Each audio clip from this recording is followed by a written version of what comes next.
boa noite. O pessoal está entrando aqui.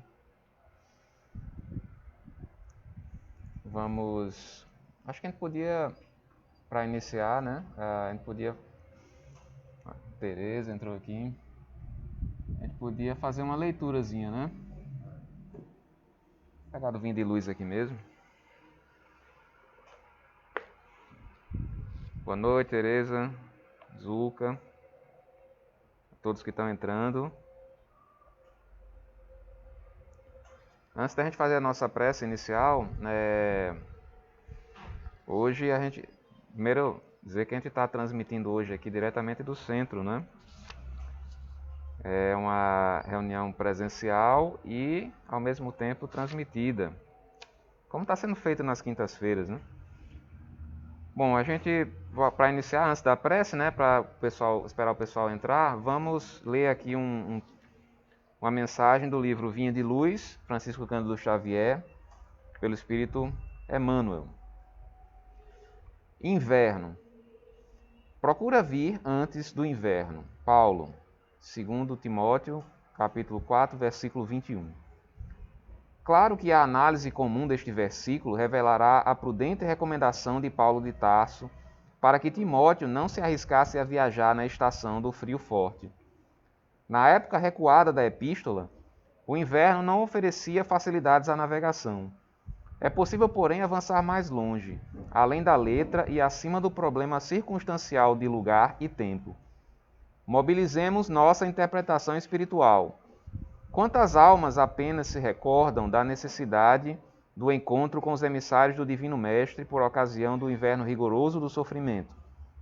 Quantas se lembram do Salvador somente em hora de neblina espessa, de tempestade ameaçadora, de gelo pesado e compacto sobre o coração? Em momentos assim, o barco da esperança costuma navegar sem rumo, ao sabor das ondas revoltas. Os nevoeiros ocultam a meta e tudo em torno do viajante da vida tende à desordem ou à desorientação. É indispensável procurar o amigo celeste ou aqueles que já se ligaram definitivamente ao seu amor antes dos períodos angustiosos para que nos instalemos em refúgios de paz e segurança. A disciplina em tempo de fartura e liberdade é distinção nas criaturas que a seguem, mas a contenção que nos é imposta na escassez ou na dificuldade converte-se em martírio. O aprendiz leal do Cristo não deve marchar no mundo ao sabor dos caprichos satisfeitos, e sim na pauta da temperança e da compreensão. O inverno é imprescindível e útil, como período de prova benéfica e renovação necessária. Procura, todavia, o encontro de tua experiência com Jesus antes dele. Bom, gente, vamos iniciar aqui a nossa reunião, né, com a nossa prece inicial. Vamos todos elevar o nosso pensamento a Deus, vamos fechar os nossos olhos.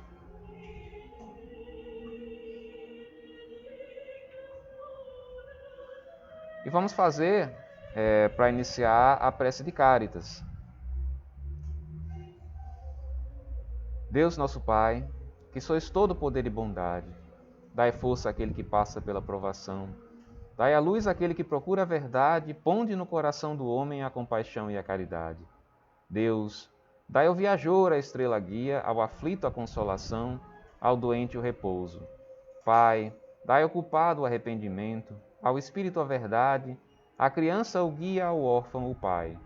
Senhor, que vossa bondade se estenda sobre tudo o que criastes.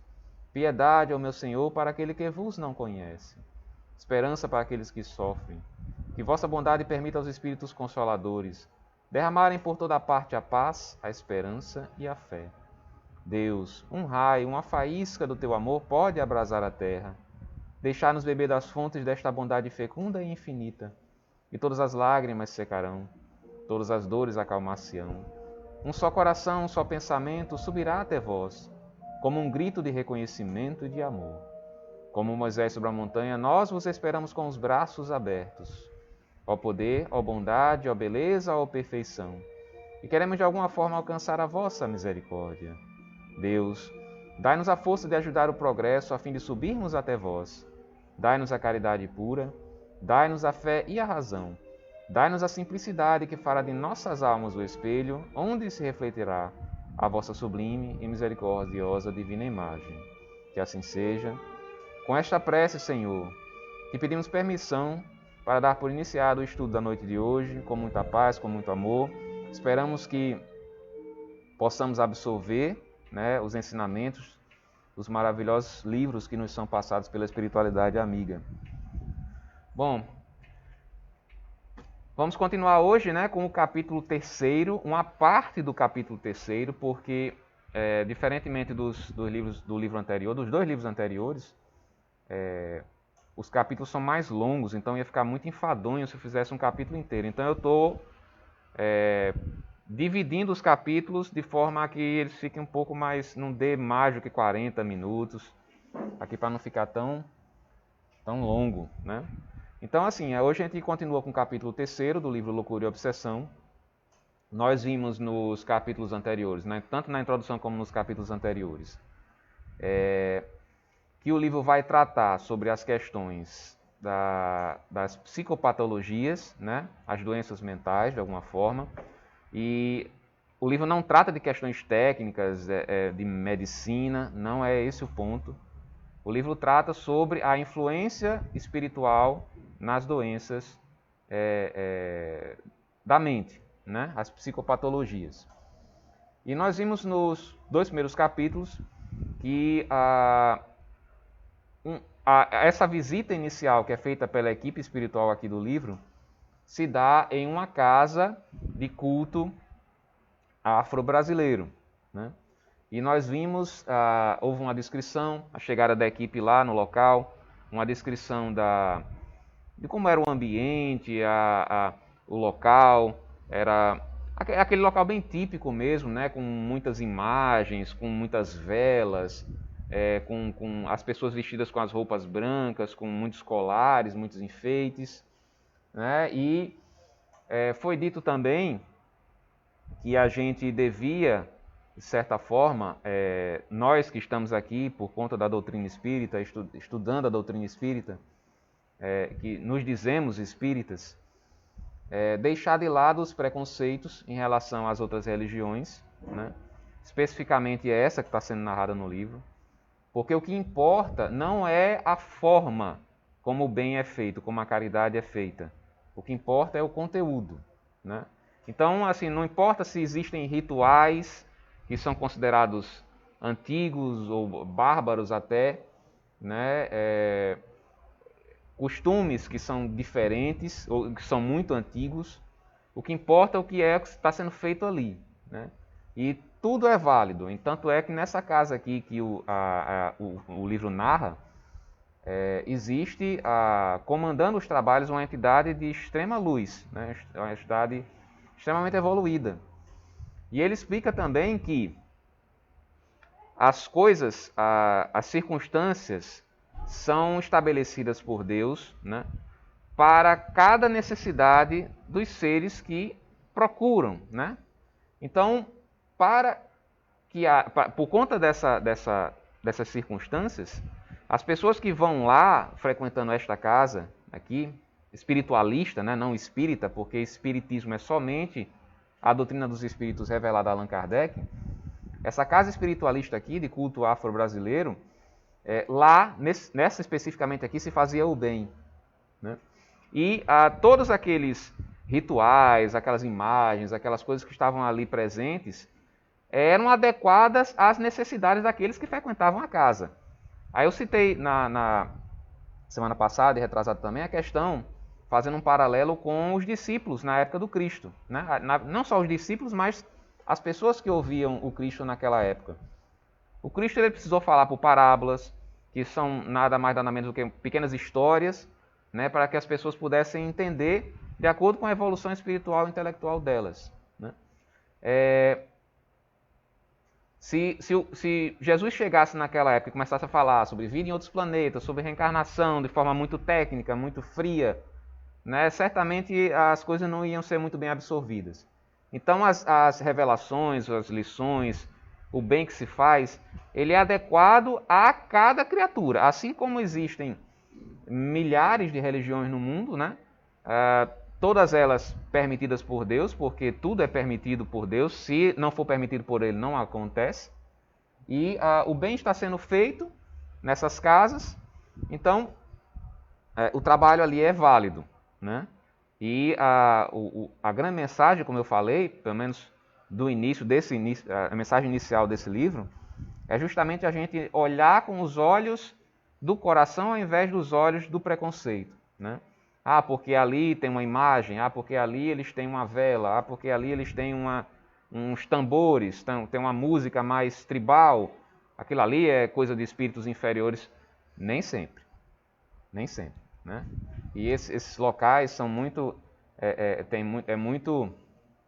muito associado a pretos velhos, né? E aqui nós temos um, né, também. Então a questão é o que é que se faz ali e não como se faz, né? E aqui é dito que também essa casa especificamente eles estavam começando a aprender o Evangelho segundo o Espiritismo, estavam começando a inserir o Evangelho segundo o Espiritismo lá no ensinamento das pessoas lá. Isso tudo narrado aqui pelo próprio Dr. Bezerra de Menezes, que ele é um personagem desse livro. Bom, vamos iniciar aqui o capítulo 3º. Foi justamente no capítulo 2º a gente viu tanto a descrição do local, como eu falei, como também o responsável pela casa, que era um médium, né, que recebia uma entidade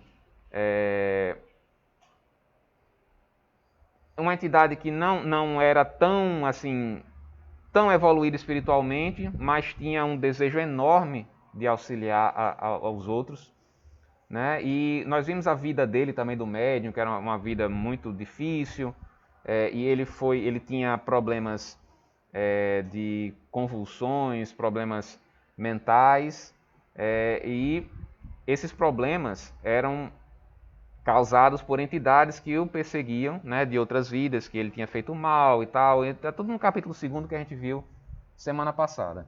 E ele buscou refúgio nessa casa de culto africanista, de afro-brasileira, e lá conseguiu, enfim, resolveu a questão do seu problema, das entidades, e passou a trabalhar lá, né, sendo como médium da casa. Vamos continuar aqui com o capítulo 3º. Tem um delayzinho aqui. Adentrou-se a primeira consulente. A cliente encontrava-se bastante nervosa e envolta em uma nuvem escura, que era resultado das ideias cultivadas e do intercâmbio psíquico mantido com os comensais desencarnados que a acompanhavam. Alguns deles deram entrada com a hospedeira mental na saleta, onde a aguardava a entidade orientadora. Então entrou uma mulher lá, que a gente viu, no finalzinho do capítulo 2º, a gente viu que era uma pessoa que, lá de certa forma, buscou auxílio lá na casa. E aqui a gente vai saber um pouco mais sobre ela. Ela adentrou lá muito nervosa e, enfim, foi narrado, né, pelo próprio Manuel Filomeno de Miranda aquilo que estava acompanhando. Eram duas entidades, né, que ele vai falar um pouco mais sobre as entidades aqui. E como acontece em qualquer casa espírita, né, que trabalha com a questão da mediunidade, casa espiritualista, né, no caso, né, trabalha com a questão da mediunidade, com tratamento de desobsessão. Certamente as pessoas que entram, né, elas entram acompanhadas dos seus obsessores, quando os obsessores têm a coragem de entrar, porque às vezes eles não conseguem entrar, eles ficam do lado de fora, né? É tratado apenas o encarnado, né? Como a gente viu lá no Amanhecer de uma Nova Era, né? Agora me fugiu o nome, era Martina. Martina, ela era uma prostituta que, pelo seu mentor espiritual, ela foi aconselhada, né, assim, de forma intuitiva, né, a adentrar a casa espírita, e ali aquela criatura que a perseguia, que a obsidiava, ficou ali do lado de fora e ela adentrou, passou todo o tratamento e, como ela modificou a sua própria vida, inclusive não procurou mais a prostituição e nada, a entidade que a perseguia simplesmente se afastou, né, porque ela mudou a vida própria dela. Bom, aqui no caso, as entidades entraram, né, junto com ela. A gente vai ver mais ou menos aqui o que é que vai acontecer. Desejo solução, isso já é a moça falando, né? Desejo solução num caso de amor que ora responde pela minha vida. Será vitória ou desgraça, a minha ou outra vida, porquanto não tenho forças para prosseguir conforme está ocorrendo. Tive a desdita de apaixonar-me por um homem casado. Desejo um trabalho que o afaste da outra e conceda-me a vitória. Para tanto, darei a alma ao demônio, se necessário, pois que sem esta vitória, a loucura ou o crime serão as minhas únicas alternativas, matando-me ou levando-me a matá-la. Você vê muitas vezes se associa esse tipo de local, né, de casa espiritualista a esse tipo de coisa, porque muitas vezes as pessoas vão lá atrás disso, né?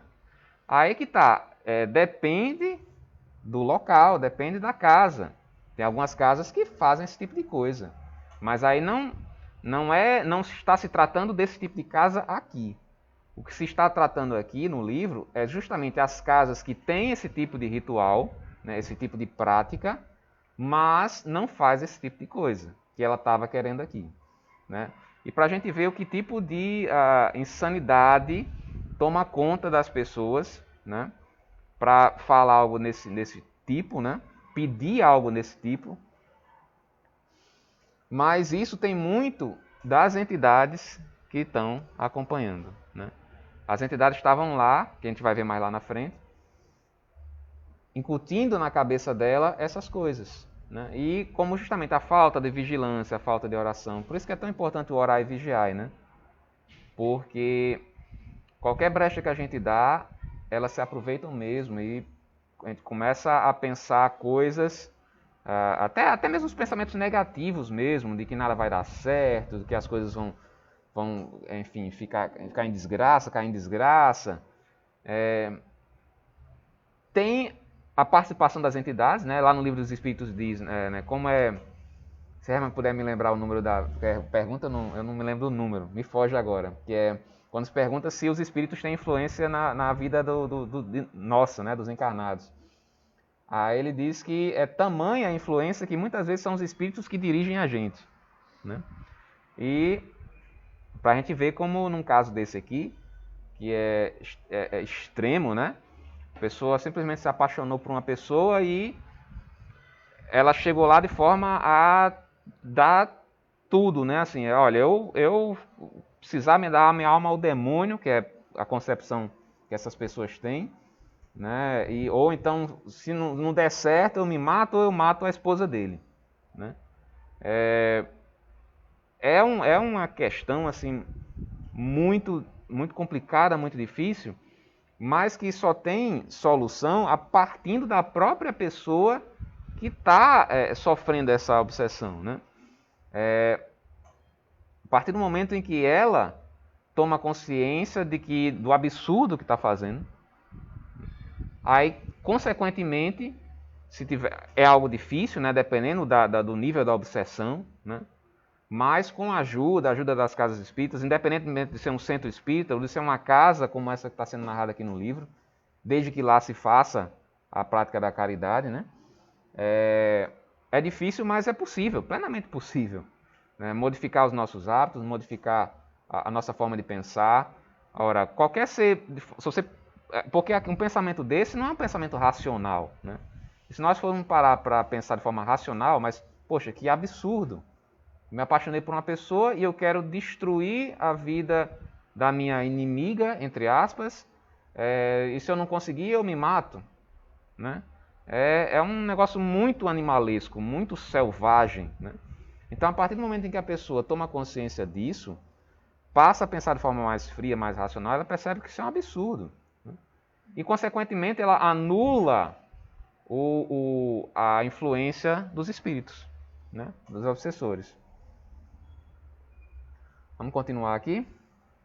Deixa eu ver se passa aqui. Passou. Tem que esperar um pouquinho de delay aqui, porque para eu não ficar olhando para trás.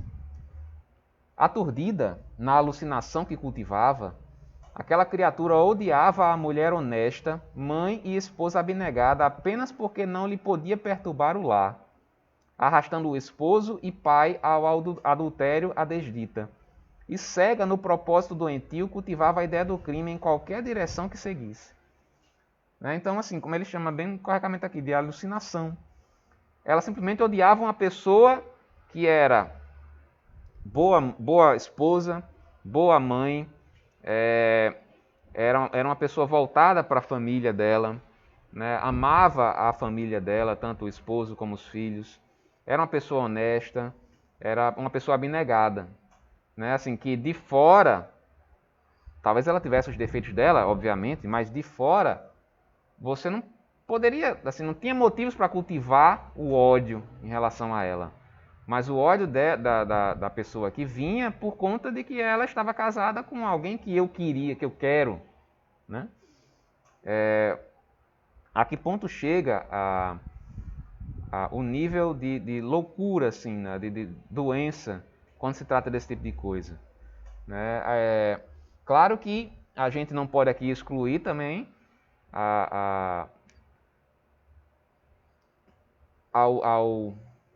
na verdade, o livro ele não deixa claro se o marido teve a questão do adultério, né? Ele apenas diz que ela queria arrastar ou arrastou, queria arrastar o adultério, mas também não diz se houve realmente isso, se houve participação dele. Então, já que não se fala de forma diretamente, então vamos pensar que realmente a questão era só dela, né? Que ela se apaixonou por ele, enfim, e queria chegou lá na casa lá de culto africano para justamente tentar destruir a vida da adversária dela, né? Continuando aqui.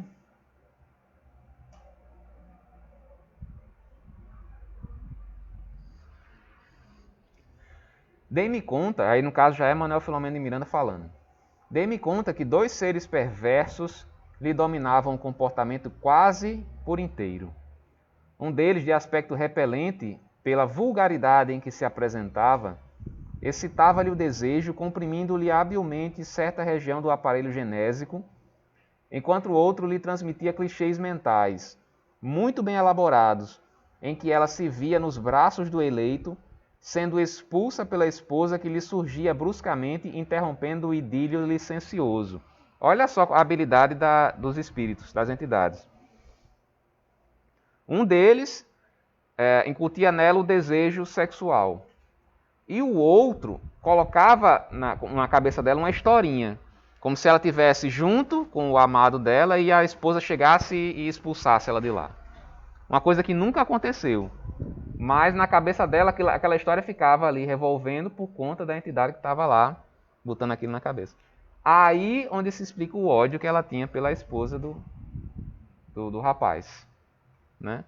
Para a gente ver quão é perigoso assim essa questão de nós alimentarmos os pensamentos negativos, os pensamentos ruins, até os maus hábitos, porque isso atrai entidades que podem causar esse tipo de coisa, né? E está todo mundo sujeito a isso, ninguém está imune a isso, até mesmo porque nós somos falhos, nós somos imperfeitos, nós temos pensamentos negativos, nós temos maus hábitos, todos nós temos. Mas o que importa é a partir do momento em que nós pararmos para pensar, não, mas a coisa está tomando uma proporção complicada, eu estou com um pensamento assim, um pensamento assado, parar e pensar, não, vou aqui fazer minha oração, vou modificar um determinado hábito que eu esteja fazendo de errado e vou procurar modificar, focar em outra coisa, focar num lado positivo. É muito importante a gente fazer isso. Porque cada vez mais a gente vai, se for alimentando esse tipo de coisa, a gente vai cavando buraco, cavando buraco, cavando buraco, chega no nível de uma pessoa dessa, né? Ou então chega num nível até pior, né? Que aí onde ocorrem os suicídios, ocorrem tantas coisas, os assassínios, né?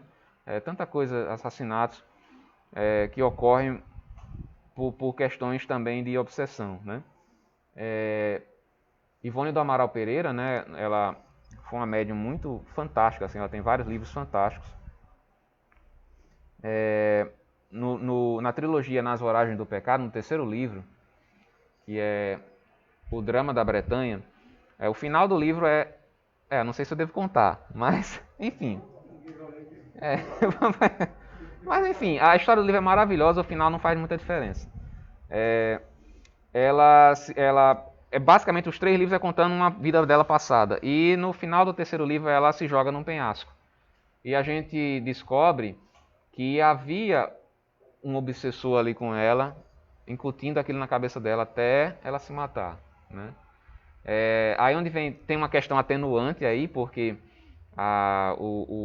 o fato do obsessor estar ali insuflando aquela ideia, não é que tira totalmente a culpa, mas atenua um pouco da culpa dela que se suicidou. Porque havia uma outra criatura ali incentivando, né? Que, aliás, é até crime no Código Penal, né? Você induzir alguém ao suicídio, né? Então,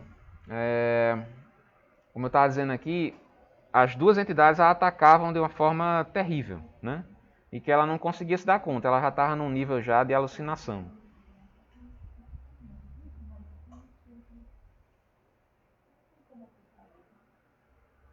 Esperar o delay aqui. Vamos lá. Aí onde entra o médium, né, da casa com a entidade que ele estava recebendo, a entidade que auxiliava nos trabalhos. Poderia ter ido por um caminho diferente? Poderia, dependendo do que a casa se propunha a fazer.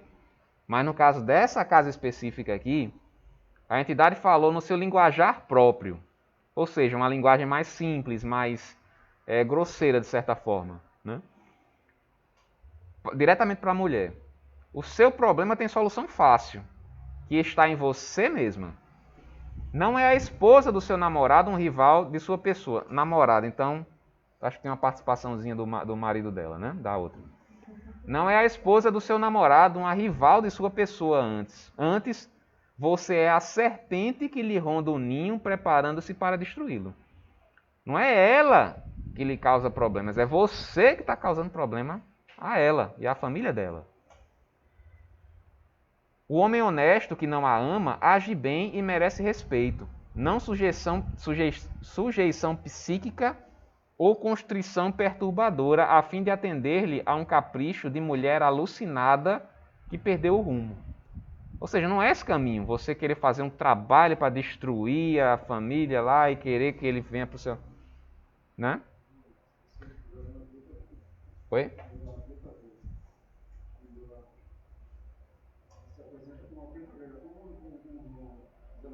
Sim, exatamente. Então, assim, olha só, como eu falei antes, ela poderia ter chegado lá, né, nessa casa, e a casa, não, vamos aqui, vamos fazer um trabalho para destruir a esposa da... Mas não, a casa aqui fez diferente, né? O médium e a entidade fizeram diferente. Então a questão é a gente não colocar tudo no mesmo balaio, né? Existem locais e locais, né? Também existem casas espíritas que também têm uns probleminhas dentro, né? Ninguém está livre disso, né? A questão aqui é nós não entrarmos na onda do preconceito, né? Ah, mas porque aquilo ali é assim, ali é assado. Inclusive, até esqueci de dizer, no capítulo 2 mostra lá que tem indígenas também trabalhando nessa casa aqui. E é uma casa de culto afro-brasileiro. E eles trabalham do mesmo jeito lá como os irmãos trabalham aqui, utilizando a flora, né, plantas, para tratar as pessoas que vão lá, né? Isso aqui está narrado no livro, lá no capítulo 2.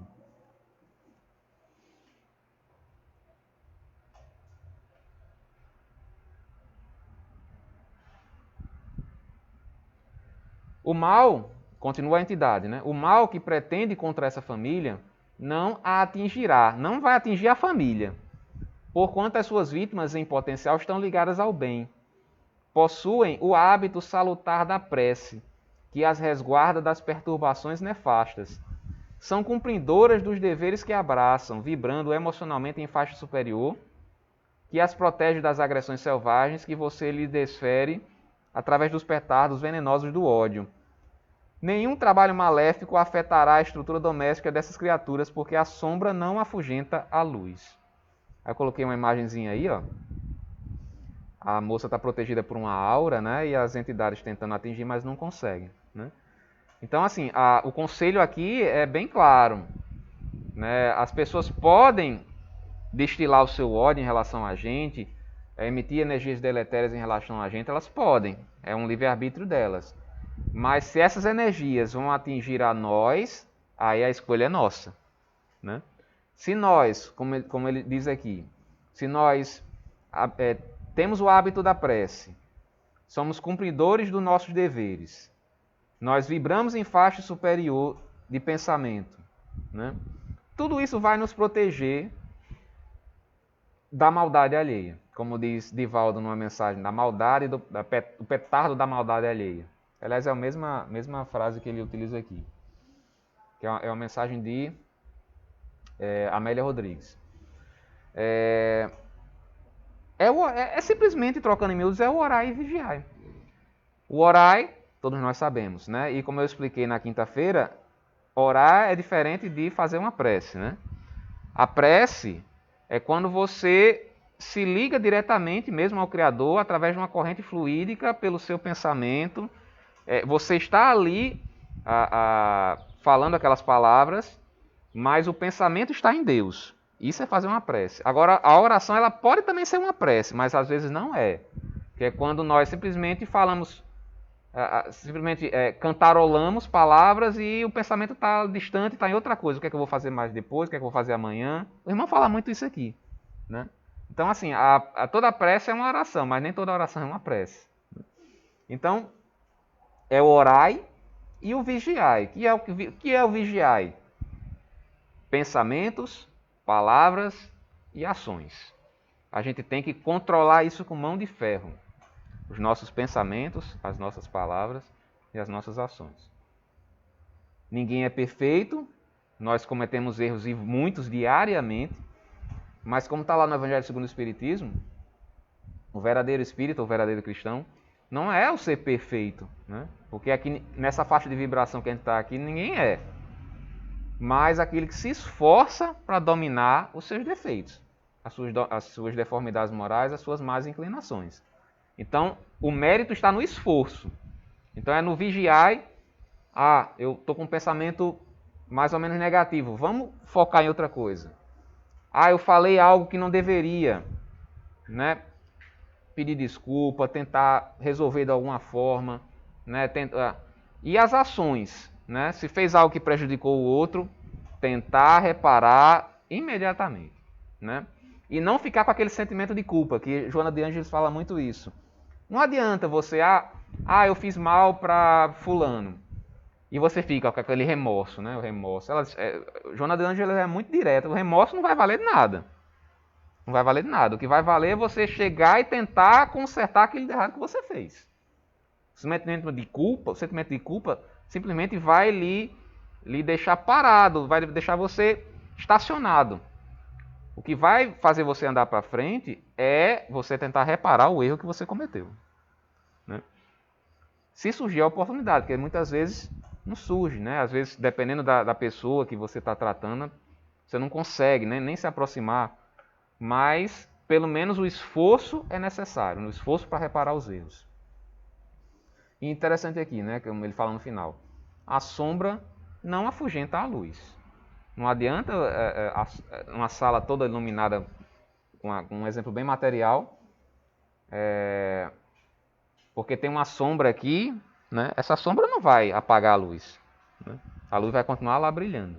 Então essa luz, em termos metafóricos aqui, é a proteção que nós temos em relação às energias da maldade alheia. Passando aqui para o próximo slide. Temos 12 pessoas aqui online. A primeira regra que deve ter em mente é, novamente a entidade falando para a mulher, né, que estava ouvindo. Nunca fazer aos outros o que não desejar para si mesma. conforme ensinou Jesus, e procurar como efeito realizar todo o bem possível em favor do seu próximo, de modo que o bem, por sua vez, passe a fazer parte da sua existência, como um fenômeno natural e transformador. Isto a ajudará não a ambicionar o que não tem direito e a saber receber o que lhe é de melhor para o seu progresso espiritual e eterno. Se nós queremos ter uma lição, eu quero guardar somente uma lição para que eu possa seguir nessa vida da melhor forma possível. Não fazer aos outros aquilo que não gostaríamos que os outros fizessem conosco. Em qualquer situação da vida, se nós pararmos para pensar, eu vou ali tentar conseguir aquele emprego ali, tem fulano lá, mas eu dou um jeito dele sair. Você gostaria que fizesse com você? Não. Vai valer a pena? Não. Pode até valer de forma temporária, que você pode até conseguir o seu intento, mas vai estar anotado no seu caderninho de débitos. E dependendo da criatura que você prejudicou, você vai angariar um obsessor, às vezes para muitos anos, décadas, às vezes séculos. Então é observar bem o que é que nós estamos tomando de decisão em nossas vidas, né? Principalmente quando envolve terceiros, né? Quando envolve outras pessoas. Vamos passar aqui, próximo slide.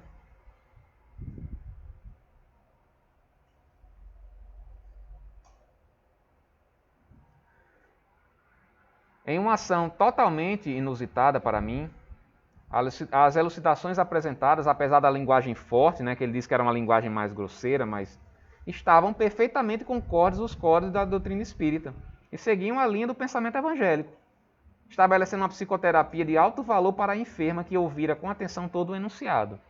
Então, assim, como eu falei lá no início, tudo é adequado para as necessidades de cada um. Aquele ambiente, com aquelas rituais, com a entidade com a linguagem mais grosseira, era necessário para que as pessoas que estão lá frequentando, e também essa moça, obviamente, era necessário para que elas entendessem o que estava sendo dito. Como ele diz aqui, estava tudo conforme a doutrina, conforme os textos evangélicos, apesar da linguagem grosseira. Ou seja, não necessariamente nós precisamos falar de forma rebuscada, de forma elitizada. Claro que, como eu disse a semana retrasada, cabe a nós crescermos sempre, né? Evoluirmos sempre. Então, muitas vezes que a gente reclama, mas a letra, a linguagem utilizada nos livros de Emmanuel, por exemplo, é uma linguagem muito rebuscada, eu não consigo entender, eu prefiro ler uns livros mais simples, né? Por que eles não escrevem de uma forma mais simples?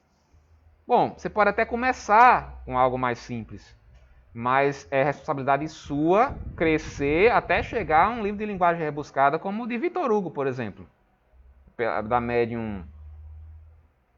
Para mim faltou o nome dela. E tem os livros psicografados por Victor Hugo, né? Victor Hugo como espírito. São a linguagem bem mais rebuscada, bem mais complicada mesmo.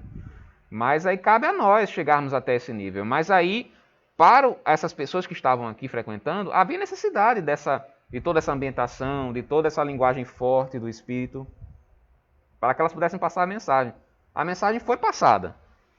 Então foi passada que a moça que estava com essa ideia, né, de destruir a família do outro lá, ela começou a absorver aquilo ali, né?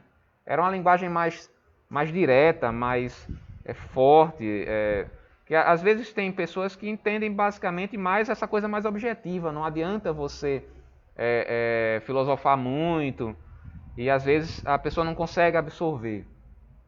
Então, claro que, como eu disse, para cada um a sua necessidade. Tem pessoas que, obviamente, absorvem a linguagem mais filosófica, mais rebuscada e tal. E tem pessoas que precisam de uma linguagem mais simples, como é o caso daqui, né? Mas, como ele ressaltou sempre aqui, tem que estar concordes os textos evangélicos, conforme o evangelho de Jesus, o evangelho do Cristo. Aquilo que foge ao evangelho do Cristo, aí já entra no livre-arbítrio das pessoas que estão tentando manipular ou deturpar as palavras do Cristo para seus próprios interesses. Aí também cabe a nós termos o senso crítico e questionarmos sempre.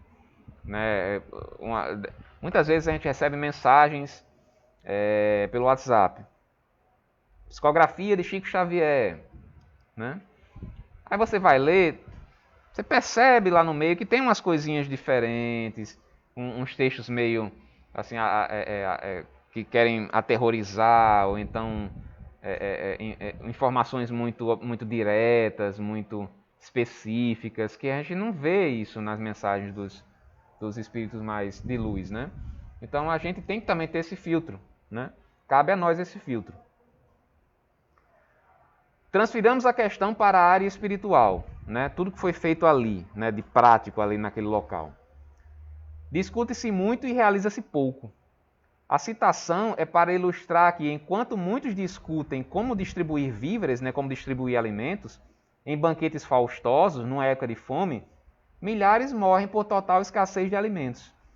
Nas circunstâncias, portanto, não é feito o ideal, o melhor, mas sim o possível que está ao alcance. Ele quis dizer aqui o seguinte: não adianta a gente estar discutindo muito questões técnicas, se há uma necessidade prática ali. Ele faz justamente um comparativo com as pessoas que estão passando fome.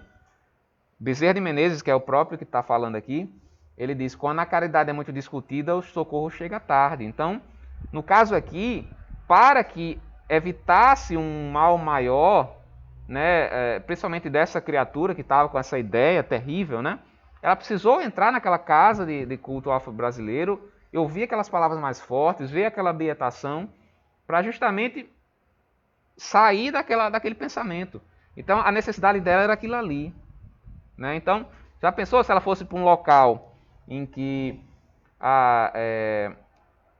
houvesse alguém falando de forma muito técnica, muito filosófica, sobre as questões da doutrina espírita e tal, uma coisa... E aí, ia entrar por um ouvido e ia sair pelo outro. Essa mensagem aqui que ela ouviu foi muito mais eficiente. Né? Como eu disse, mas não que a mensagem filosófica e técnica seja ruim. Não. É para as pessoas que querem absorver a mensagem técnica e filosófica. Quando a pessoa precisa de um socorro mais imediato, a ajuda tem que ser imediata e não ficar confabulando sobre determinados assuntos. Então, não é feito o ideal, mas sim o melhor. Não é feito o ideal, o melhor, mas sim o possível. Então, o possível de se fazer para ajudar aquela criatura era isso aqui, era o que está sendo feito aqui. Então, o importante aqui é o resultado, mas sempre ressaltando, tudo tem que estar de acordo com os textos evangélicos. Fora disso, aí já é outra seara, né? Outra coisa. Vamos passar para o próximo aqui.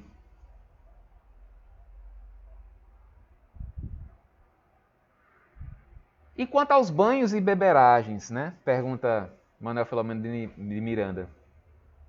Aí a resposta do Dr. Bezerra, bem tranquila. A água, né? Nós temos aqui a água fluidificada, em face da sua constituição molecular, é elemento que absorve e conduz a bioenergia que lhe é ministrada. Ou seja, é simplesmente água. O fato de algumas criaturas, algumas entidades nesses locais indicarem a pessoa tomar banhos de alguma coisa e tal. Enfim, a água, dependendo da intenção, a água está sendo utilizada como um bem ali. Não faz diferença o fato de ela mandou a pessoa tomar banho. O que importa é a energia, o que importa é o pensamento, o que importa é a intenção que está sendo colocada ali naquele ritual, né? E o modo como isso influi no pensamento da pessoa que está fazendo esse ritual. Né?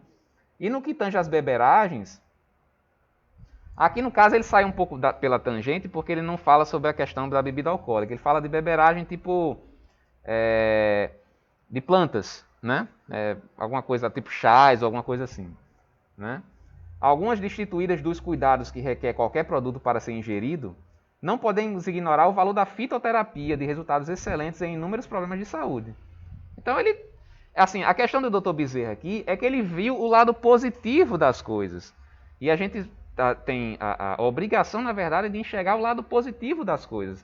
Mas ali tem ele manda tomar aquelas aqueles chás, aquelas coisas. Ora, qual o problema? Eu acho que aqui no caso é uma opinião minha, que não está no livro, mas quando ele fala em beberagens aqui, ele está automaticamente excluindo bebidas alcoólicas, né? Até mesmo porque as bebidas alcoólicas elas trazem uma carga energética negativa muito grande. Então, o que ele fala aqui é a questão dos banhos, né, da água e de bebidas que sejam com plantas, ou chás, ou alguma coisa nesse sentido. Né? Bebida alcoólica, não, né? Que aí já não está concorde aos textos evangélicos, né? Como eu falei, tem que estar tudo redondinho, independentemente da forma como ela é feita.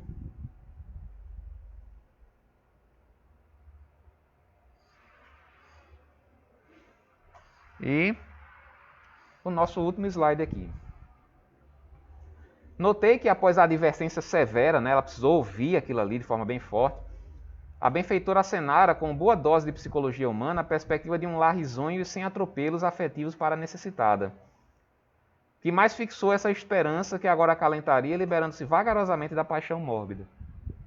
Então, depois de ter ouvido todo aquele discurso, ela começou a pensar, eu posso constituir um lar, uma família, sem a necessidade de fazer isso que eu estava pensando em fazer. Né? Olha só, o resultado disso tudo, né? O que é que se alcançou aqui? Não foi um bem? Não. O que é que importa se o local que foi dita a mensagem, o que importa é o ritual que foi feito, mas a mensagem chegou e surtiu efeito. Né? Justamente para, como eu repetindo a questão, é a gente se livrar dos preconceitos que nós temos, que são muitos, né? São enormes. Até a própria questão do centro aqui, né? Assim, vamos lá para trás, vamos lá para o século XIX. O espiritismo era quase um crime, né? Você ser espírita era como você ser um criminoso, né? Justamente pelo preconceito que existia naquela época. Né? A casa aqui, o fato de ter indígenas, de ter o irmão Zé da Cura, isso a um pensamento mais purista poderia ser algo negativo, e a gente sabe que não é, muito pelo contrário, é extremamente positivo. Né? É uma coisa além do positivo, é algo muito mais além, muito mais, o bem é muito maior do que a gente imagina. Então, a gente tem que filtrar as coisas, mas sem aquela visão preconceituosa. E o que é o preconceito? É quando você tem uma ideia sobre determinada coisa ou pessoa, sem você conhecer a fundo aquela coisa ou pessoa. Você simplesmente, na sua cabeça, não, é assim, é assado, e sem conhecer a fundo. Né? Então vamos nos libertar desses preconceitos e ver o bem que está sendo feito. Né? O importante é o conteúdo, se está de acordo com o Evangelho do Cristo e o bem que se faz nos locais onde se pratica o espiritualismo, né? Os cultos espiritualistas. Bom, gente, encerramos aqui, né? 13 pessoas aqui na live. Vamos dar boa noite a todos, né? Vamos encerrar.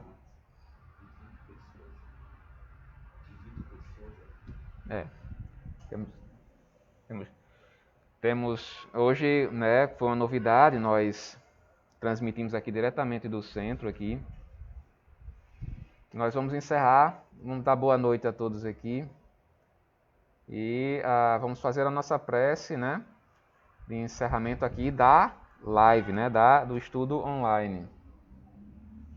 E como a gente sempre faz, né? A gente sempre pede, vamos fechar os nossos olhos, elevar o nosso pensamento e fazer o Pai Nosso, né? Pai nosso que estais nos céus, santificado seja o vosso nome. Venha a nós o vosso reino, seja feita a vossa vontade, assim na terra como também nos céus. O pão nosso de cada dia do corpo e da alma nos dai hoje. Perdoai as nossas ofensas e dívidas, assim como nós perdoamos aqueles que tanto nos têm ofendido. E não nos deixeis cair em más tentações, mas livra-nos, Senhor, de todos os males, porque teu é o reino, o poder e a glória, para todo sempre. Te pedimos permissão, ó Pai, com esta prece, para darmos por encerrado aqui o nosso estudo online, com muita paz, com muito amor. Desejo uma boa noite a todos que estão aqui assistindo. Nos vemos na próxima semana, se Deus assim permitir. E que Ele nos abençoe hoje, amanhã e sempre. Assim seja.